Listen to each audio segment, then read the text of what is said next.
I'm Darren Shanker. Please make sure everyone is buckled up before you start driving, and never text and drive. Backus and Shanker, our passion is justice.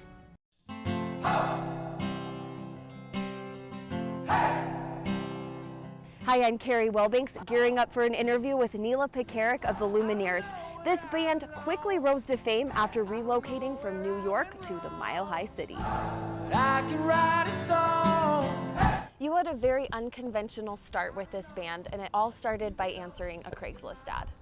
Yeah, I wouldn't call myself a regular Craigslist peruser, so it was pretty odd that I even answered it in the first place. I got a music ed degree. I just hadn't found a position yet, and so I was looking for anything to get me out of the house, as I had moved back in with my folks and was just kind of ready for anything.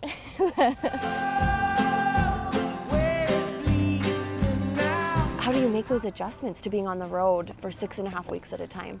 You know, I think we're still figuring that out, honestly. It's just sort of a sink or swim situation. And prior to this, I would look at other bands and think, oh, that's probably such a fun lifestyle. And people say that to me all the time, and it's really fun, but it's so much work. It's been a really crazy year, you know, playing these sold out shows. It's all been very rewarding. And we just did the Colorado flood benefit. It's great to do things like that because all these people are so excited to come and see you, and especially when it's good for a good cause.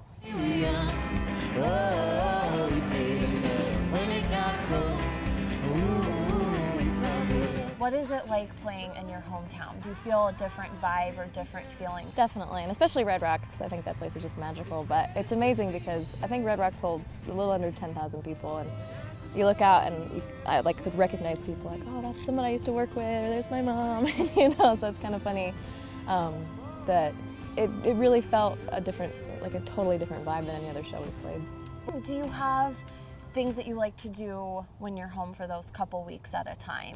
Just trying to catch up with friends that I don't get to see very much, and I always try to get to all my favorite Denver restaurants while I'm home.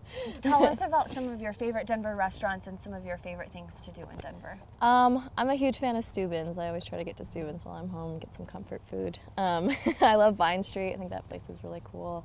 I used to work at Duo Restaurant in the Highlands, which I think is amazing. And we put something out on Facebook today, and one person, AJ Steinke, asked, what can Denver do to become a bigger music mecca? What do you think it'll take to make it the next big stop for music? You know, I think it's an amazing scene that we have here, and I hope it continues to grow. Denver is a perfect spot for musicians to call home because it doesn't sort of break the bank to go to either coast when you're touring, and as a musician you have to tour these days. And so the music scene in general is so community oriented, and everybody kind of helps each other out. And I don't know, I've been to other cities and scenes that it seems like it's a little more cutthroat, or people are kind of working against each other instead of with each other. And I love that about the Denver scene here. It really is very community oriented, and I don't know, everybody kind of helps each other out. What do you hope, what is your ultimate goal when it comes to the Lumineers or your own personal music career? You know, I think it's so much about continuing to remember why you do it and enjoying this career and not taking it for granted. And I think as far as Lumineers is concerned, I think we just want to continue, you know, making music together and enjoying each other's company. Thank you so much, Colorado.